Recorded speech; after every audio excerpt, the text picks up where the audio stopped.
얼마 전 아주 흥미로운 기사가 하나 실렸어요.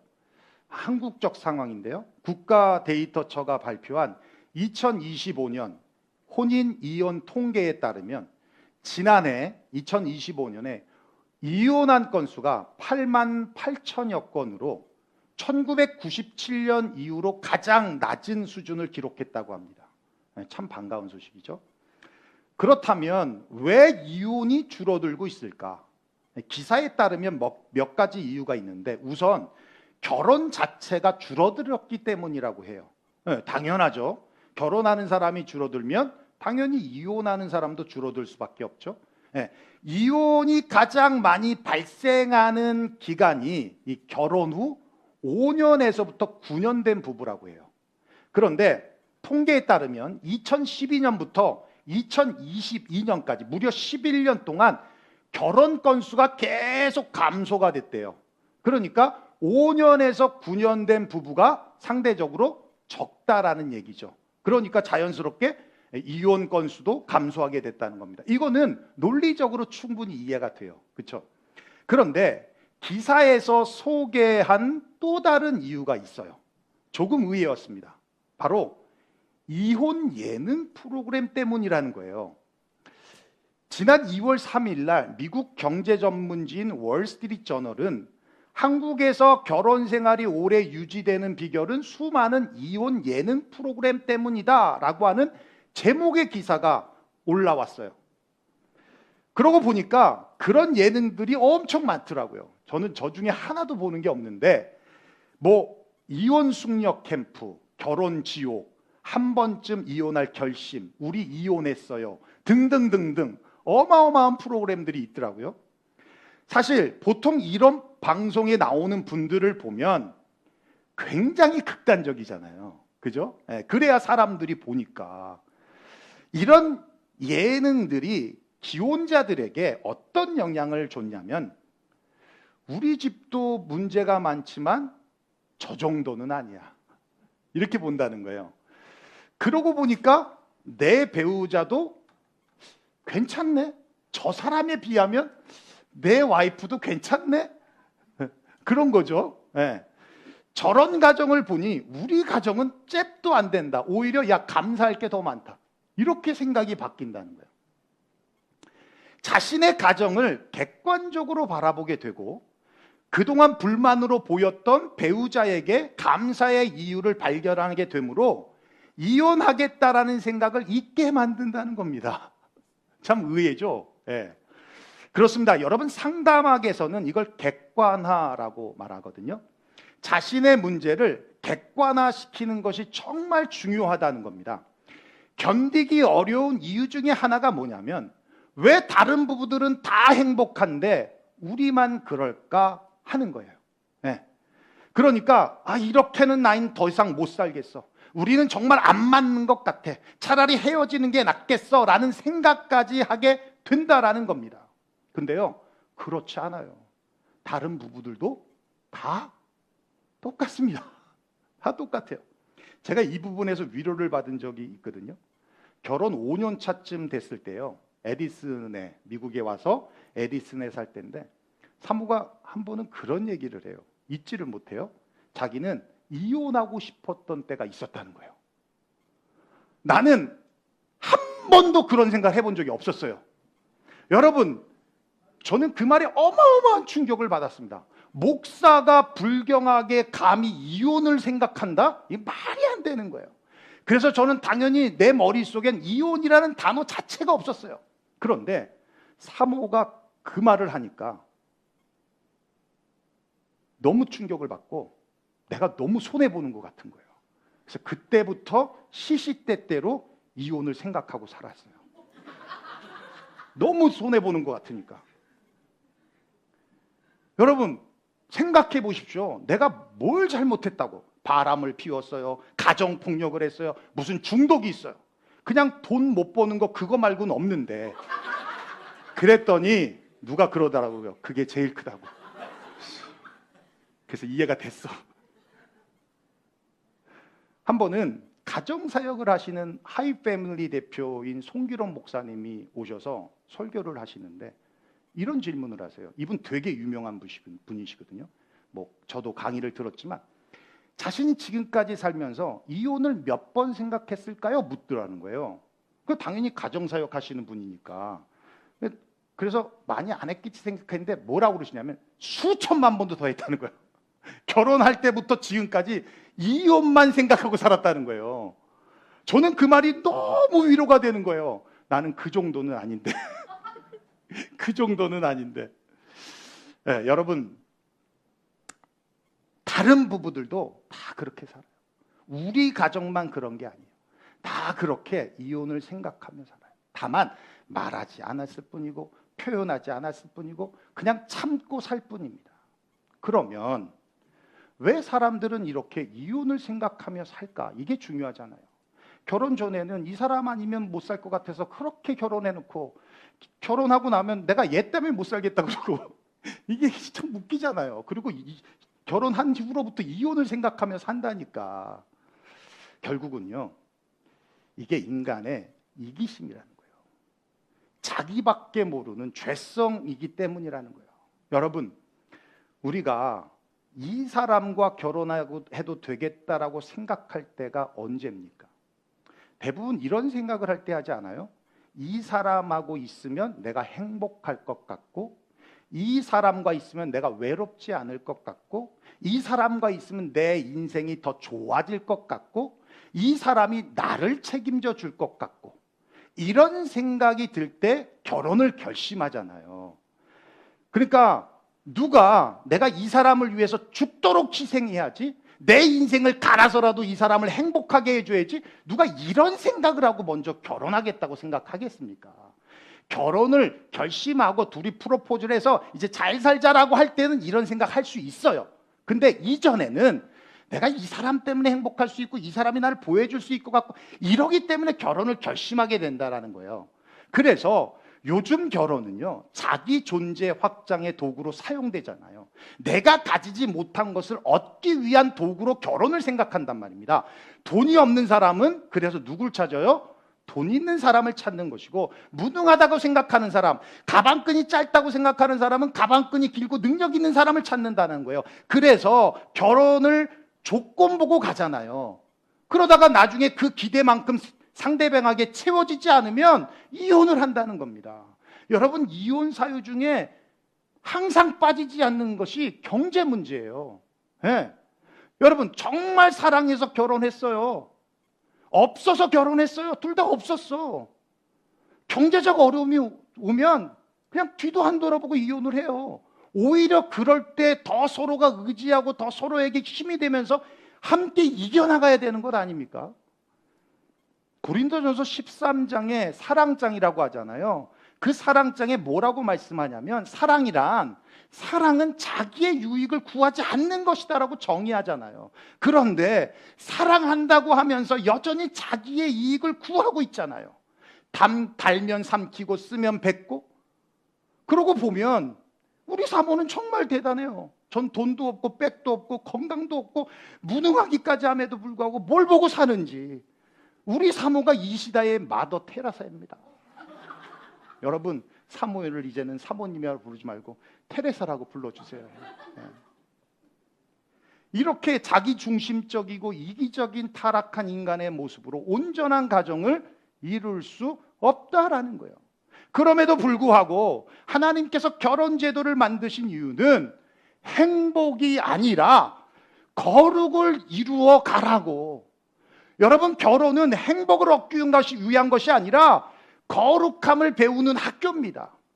배우자를 통해서 내 이기심이 깨어지고 내 고집이 무너지고 내 자기 중심적인 이 마인드가 십자가 앞에 내려놓아지고 그리스도를 닮아가는 훈련장이 바로 가정이라는 거예요. 그러다가 자녀가 태어나면 자녀에게 무조건적인 헌신하는 부모의 모습을 통해서 하나님을 보게 되는 것입니다.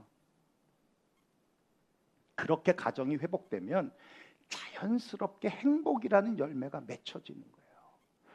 오늘 본문은요, 바로 이 부분을 말씀하고 있는데 아주 짧고 굵게 설명해 드릴게요. 여러분 잘 들어보세요.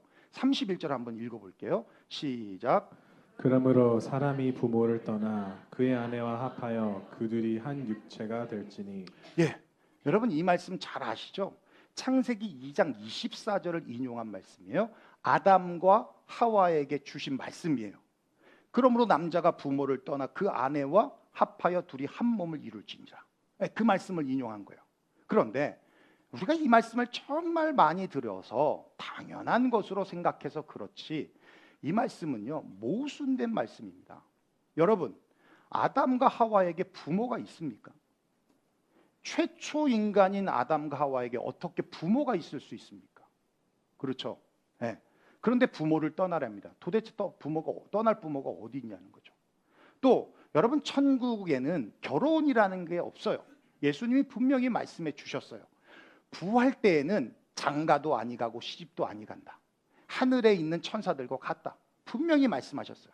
이렇게 부모도 없었던 최초의 인간인 아담과 하와에게 부모를 떠나라고 말씀하고, 우리가 앞으로 영원히 살 천국에는 시집도 장가도 없는데 왜 인간을 창조하시고 이 결혼이라는 것을 허락하셨느냐. 네.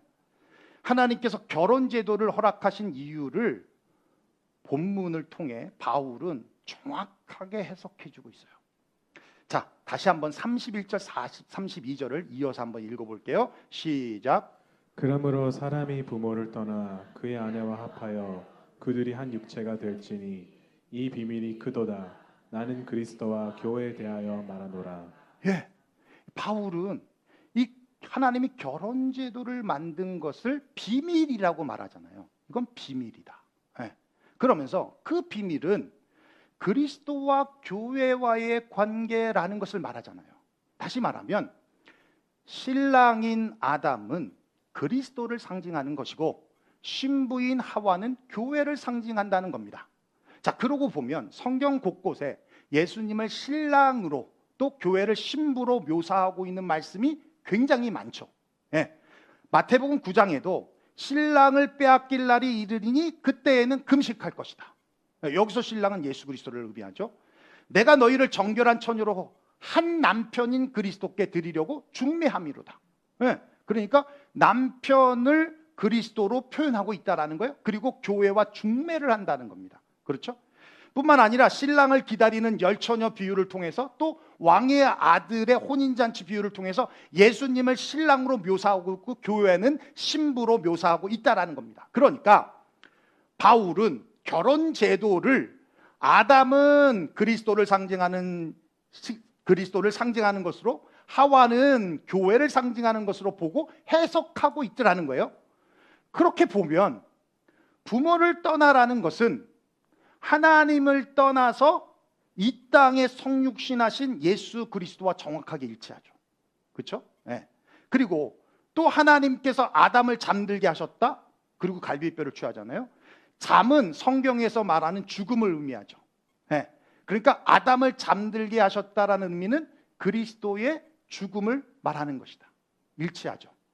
그리고는 옆구리에서 갈비뼈를 취해 하와를 만드시는데 여러분도 잘 아시겠지만 꼭 갈비뼈야만 됩니까? 그냥 하와를 흙으로 빚어서 만들 수도 있는 거잖아요. 근데 갈비뼈를 취해 주셨다는 거예요. 옆구리에 창을 찔려 물과 피를 다 쏟으신 예수님의 모습과 정확하게 일치하죠. 그렇게 그리스도의 죽으심을 통해서 교회가 출산되잖아요. 그렇죠? 그것처럼 아담의 죽음, 아담의 갈비뼈를 통해서 누가 출산돼요? 하와가 출산된 점. 그림이 정확하게 일치하죠. 네, 그렇습니다. 부모도 없는 아담에게 부모를 떠나라고 하시고 천국에도 없는 결혼 제도를 아담과 하와에게 허락하게 된 것은 단순히 돕는 배필로 외로움을 달래기 위한 목적도 아니고 성적 욕구를 충족하기 위한 목적도 아니며 종식 번식을 위한 목적도 아니고 요즘처럼 자기 존재 확장을 위한 목적도 아니다라는 거예요. 이건 영적인 비밀이더라. 즉 교회와 그리스도의 관계를 설명하고자 하는 목적이 여기에 있다라는 겁니다. 마치 아버지인 하나님과 자녀인 우리의 관계를 부모가 되어서 자녀를 키우면서 깨닫게 되듯이 부부의 관계를 통해서 뭘 깨달으라는 거예요? 예수 그리스도와 교회와의 관계를 깨달으라는 얘기입니다. 그러면서 역설적으로 그렇게 그리스도와 교회의 관계를 통해서 어떻게 결혼 생활을 해야 되는지를 말씀해 주고 있어요. 우리 33절 읽어볼까요? 시작. 그러나 너희도 각각 자기의 아내 사랑하기를 자신같이 하고 아내도 자기 남편을 존경하라. 네, 그리스도와 교회의 관계를 남자와 여자의 관계, 그러니까 남편과 아내와 관계로 설명하고 있잖아요. 그렇죠? 네. 여러분, 창조 때 아담과 하와의 부부 관계는 어땠을까요? 어땠을까요? 행복하고요, 거룩한 이 두 마리 토끼를 다 잡았습니다. 자, 우선 부부 싸움했다라는 얘기가 성경에 없죠. 네, 그러니까 행복했죠. 그죠? 먹을 것이 지천에 있으니까 행복했어요. 또 하나님 보시기에 좋았다라고 하는 것 보면 하나님과의 관계도 좋았다는 거니까 거룩했죠. 그러니까 이 두 마리 토끼가 다 잡혀 있던 거예요. 그런데 타락 후에 죄가 들어오면서 행복과 거룩이란 두 마리 토끼를 다 잃어버리는데, 그걸 어떻게 하냐면 우선 하나님의 낯을 피해 도망치죠. 뭐예요? 하나님과의 관계가 깨졌다는 거예요. 거룩이 깨졌다는 얘기죠. 또 아담이 보호해 줘야 할 하와에게 하나님께 뭐라고 그래요? 얘 때문에, 그죠? 얘 때문에라고 말하면서 책임을 전가하죠. 행복이 깨진 겁니다. 그죠? 더 확실한 증거가 있어요. 하나님께서 죄에 대한 대가로 하와를 심판하실 때 이렇게 말씀하세요. 창세기 3장 16절 한번 읽어볼까요? 시작. 또 여자에게 이르시되 내가 내게 임신하는 고통을 크게 더하리니 내가 수고하고 자식을 낳을 것이며 너는 남편을 원하고 남편은 너를 다스릴 것이니라 하시고. 예, 여러분, 이건 지금 하나님의 심판이죠. 그죠? 죄에 대한 징벌이었어요. 그렇죠? 근데 여길 보면 너는 남편을 원한다.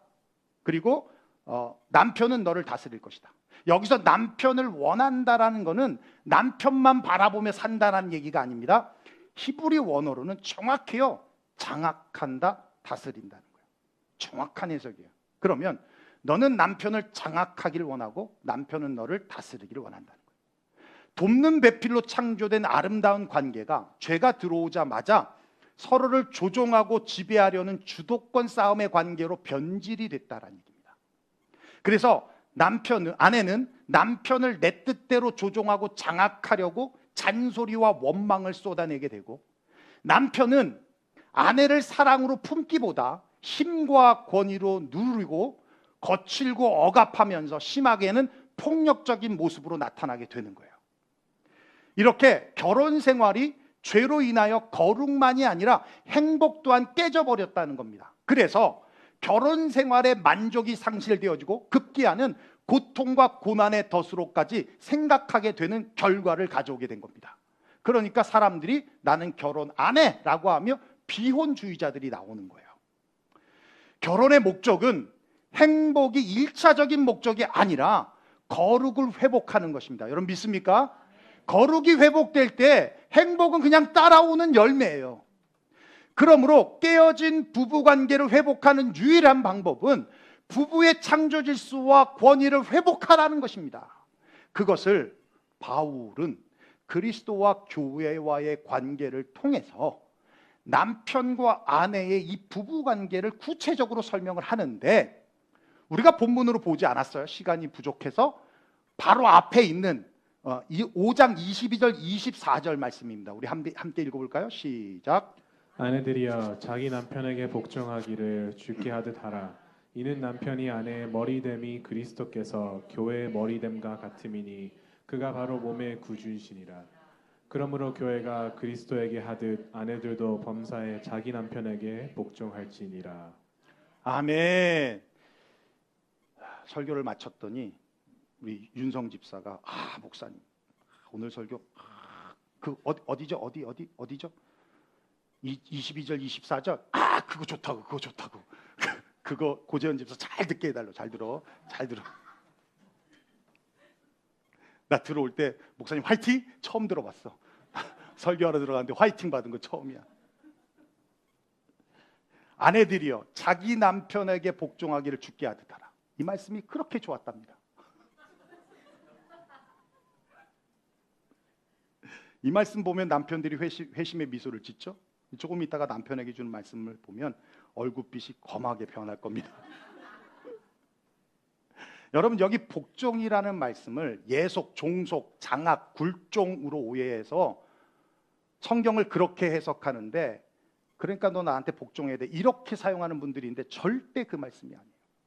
바울이 말하고자 하는 건요, 예수 그리스도가 교회의 머리인 것처럼 창조 질서대로 남편을 머리의 자리에 놓아두라는 얘기입니다.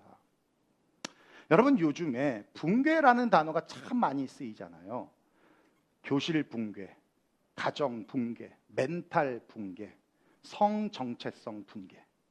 왜 이런 단어가 나오는지 아십니까? 질서와 권위가 깨졌기 때문이에요. 네. 가정도 마찬가지입니다. 가정에서 엄마가 아이들이 보는 앞에서 그 집안의 권위자인 남편을 수시로 무시하고 멸시하게 되면, 그 모습을 보면서 자란 아이들은 나를 보호해 주는 사람은 아빠라고 생각했는데, 그 권위가 짓밟히는 것을 보면서 경외심을 상실하게 되고, 그러면 아이들이 멘붕이 오는 거예요. 엄마에게 당하는 그 권위가 어떻게 나를 보호해 주지? 나는 누구로부터 보호를 받을 수 있지? 나를 보호해 주고 지켜주는 것은 결국 나밖에 없구나라는 것을 인식하게 된다는 겁니다. 그래서 세상 사람들이 추구하는 힘을 얻는 것이 유일한 나의 보호막이라는 생각에 아이들이 성장하면서 점점 자라면 자랄수록 욕심 속에 살아가고 폭력적이게 되는 거예요. 그래서 자식들에게 매 맞는 부모가 생겨나는 겁니다. 그래서요, 여러분, 가정 상담학에선 부부 싸움을 해도 아이들이 없는 곳에서 하라고 권면하는 거예요. 제가 늘 말씀드리잖아. 부부 싸움을 해도 절대로 욕하지 말라고. 절대로 욕하지 말라고. 저희 부모님은요, 그렇게 싸웠어요. 신혼 때 저희 아버지가 어머니의 이 아구통을 먹여가지고요, 회계에 그런 분들이 있으면 이빨이 나갔어요. 그 다음부터 우리 아버지가 왜 안 때린지 알아요? 돈 들어가니까 안 때렸어. 저 어릴 때 우리 아버지 엄마가 싸우는 거 보면 진짜 욕을 하시며 싸우는데 끔찍해요. 근데 커서 이해가 됐어요. 못 배웠거든요. 우리 어머니 아버지 못 배웠어요. 법 없이 착하게 사시는 분들이었어요. 그런데도 못 배웠기 때문에 그렇게 하시는 거예요. 네. 그렇게 하시는 거예요. 여러분, 욕하고 싸우는 건 무식한 겁니다. 배우지 못한 짓이에요. 이거 이해가 안 되는 일이에요. 여러분, 우리 교회가 교인이 없지 수준이 없습니까? 에?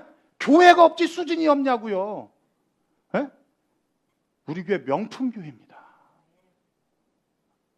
여러분이 아멘 해야지 여러분도 명품 되는 거예요. 뭐 나만 명품 되자고 하는 얘기야? 명품 교회, 우리 교회 명품 교회입니다. 교인이 없지 수준이 없냐고. 수준 없게 싸우지 말아요. 여러분, 싸워요. 괜찮아, 싸워. 네. 싸워서 도저히 못 살겠다는 게 아니라 싸우면서 맞춰지는 거야. 싸우면서 서로 갈아지고 다듬어지는 거예요.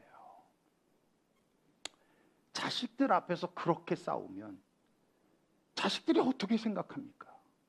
그렇게 해놓고는 아이들에게 너 욕하지 말라 그러면 어릴 때는 듣죠. 근데 중학교, 고등학교 되면 머리가 깨지는데, 부모님들은 그렇게 욕하며 싸우면서 자기 보고 욕하지 말라 그러면 부모 앞에서는 욕 안 하겠지. 그런데 밖에 나가면 욕하고 다니는 거예요. 네. 미국 오기 전에 장모님 댁에 제가 3개월 살았거든요. 화가 난 일이 있어서 문을 꽝 닫고 들어갔더니 지금도 후회해, 지금. 지금도 후회해요, 그거. 네. 비록 남편이 자기보다 돈을 잘 못 벌고 무능해 보이고 세워질 권위가 없어 보여도 잠언서 31장에 나오는 현숙한 여인과 같이, 여러분, 현숙한 여인이 어떤 사람인지 아십니까? 남편을 향해서 꿈을 갖는 여인이에요. 이게 현숙한 여인입니다. 다림질을 해도, 와이셔츠 다림질을 해도요, 아유, 내가 이 인간, 아유, 이거를 내가 이루고 있어? 이러지 말고, 다림질을 해도, 아유, 인간이 그래도 내가 꿈이 있지. 이 인간을 위해서 내가 이렇게 헌신해야 언젠간 그 꿈을 이루겠지. 이러면서 다림질하는 거예요. 사랑하는 아내들이요, 그렇게 할 수 있겠습니까? 힘드시다고요? 예, 제가 여러분 마음들을 잘 이해합니다. 게임만 하는 남편을 보면 열받죠. 게으른 남편을 보면 짜증나죠. 뭐 하나 시켜놨더니 하지도 않고 일주일 지나고 2주일 지나도 안 하는 걸 보면 짜증나요. 억울하기도 하고 분하기도 하죠. 그때마다 자신을 보는 거예요. 나를 보는 거예요. 아, 내가 이렇게 악하구나. 내가 이렇게 하와처럼 남편을 장악하려는 마음이 있구나. 이 심판의 모습이 있구나. 그리고 나를 회개하는 거예요. 나를 회개하는 거예요. 내가 아까 들어올 때 그랬어. 윤성 집사한테. 그러지 말고 재은 집사를 왜 기도해야지. 말씀 잘 듣도록 기도하라고 내가 그랬더니 아, 그렇게 하겠다. 그러면 어떻게 변하는지 알아? 네가 잘해야겠다고 생각할 거야. 여러분, 그렇게 기도하잖아요. 그러면 자신도 모르게 남편이 거룩하게 변하는 거예요. 그러면 비로소 가정에 평안이 오고 화목이 오는 겁니다. 자, 그러면 남편들은 어떻게 하나? 얼굴이 얼마나 검게 변하는지 봅시다. 25절 한번 읽어볼까요? 시작. 남편들아 아내 사랑하기를 그리스도께서 교회를 사랑하시고 그 교회를 위하여 자신을 주심같이 하라. 와, 여러분, 그리스도가 교회를 사랑하는 것 어마어마하죠. 그것처럼 사랑하라는 거예요. 로마서 5장에 보면 우리가 아직 연약할 때, 우리가 아직 죄인 되었을 때, 우리가 원수 되었을 때 그 아들의 죽으심으로 말미암아 우리가 화목하게 되었다. 연약할 때, 죄인 되었을 때, 원수 되었을 때 예수 그리스도는 교회를 위해 죽으셨다라는 거예요. 그렇습니다. 그리스도께서 우리를 사랑하셨듯이 남편에게 요구되는 사랑은 바로 그것이다. 아내가 사랑해주면 나도 사랑해주고, 아내가 나를 업신여기면 나도 업신여기는 그렇게 속 좁은 사랑이 아니라 예수님처럼, 예수님의 사랑처럼, 아가페적인 사랑처럼 무조건적인 헌신의 사랑으로 아내를 사랑하라는 거예요. 사랑하는 남편들이요, 그렇게 하겠습니까? 못하겠습니까? 대답 안 할 줄 알았어. 그러니까 예수님이 위대한 거야. 예수님 그렇게 하셨잖아요. 그걸 보면서 내 죄성을 깨닫는 거예요. 주님, 제가 더 기도하겠습니다. 전 세계적인 베스트셀러가 된 책이 있어요. 화성에서 온 남자, 금성에서 온 여자. 이건 결혼 전에 꼭 읽어봐야 될 필독서입니다. 제목부터 참 재미있잖아요. 남자는 화성에서 왔고 여자는 금성에서 왔다. 무슨 말이냐? 같은 지구 사람이 아니라는 거예요. 너무 다르고, 생각하는 방식도 다르고, 감정을 표현하는 방식도 다르고, 문제를 해결하는 방식조차도 다르다는 거예요. 너무 다르다는 겁니다.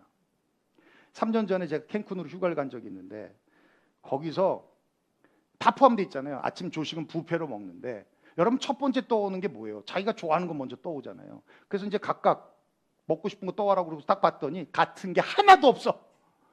와, 어떻게 같은 음식이 하나도 없을까요?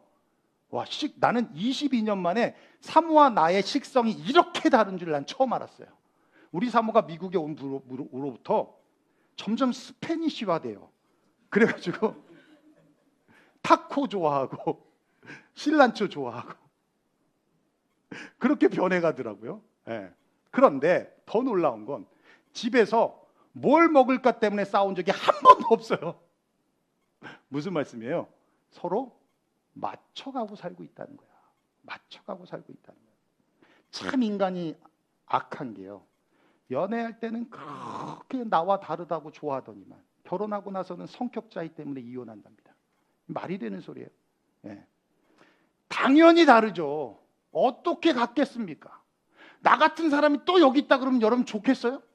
여러분 자식들 보면서 여러분의 모습 보일 때 어때요? 깜짝깜짝 놀래죠? 아이고 저런 게 저 모습이 저기에 있네. 놀래잖아. 근데 왜 나같이 똑같은 아내를 만들고 나같이 똑같은 남편을 만들려고 합니까? 그게 악함이라는 거예요. 서로 맞추는 겁니다. 남편은 가정에서 예수 그리스도의 역할로, 아내는 가정에서 교회의 역할을 감당하면서 서로 거룩함으로 맞춰가는 거예요. 그렇게 될 때 가정이 회복되고 행복이라는 열매가 맺혀지는 겁니다. 사랑하는 유영교회 성도 여러분, 이번 한 주간 Here am I. 내가 주님 앞에 있습니다. 우리 가정이 행복한 가정이기 전에 거룩한 가정이 되게 해달라고 그렇게 기도하시는 저와 여러분 되시기를 주의 이름으로 축원합니다. 우리 성경 말씀 하나 읽고 마치도록 하겠습니다. 시작. 그러나 너희도 각각 자기의 아내 사랑하기를 자신같이 하고 아내도 자기 남편을 존경하라. 아멘. 기도하겠습니다. 오늘 말씀 들은 대로 우리 함께 기도했으면 좋겠어요. 결혼을 행복의 목적으로 만들어진 것이 아니다.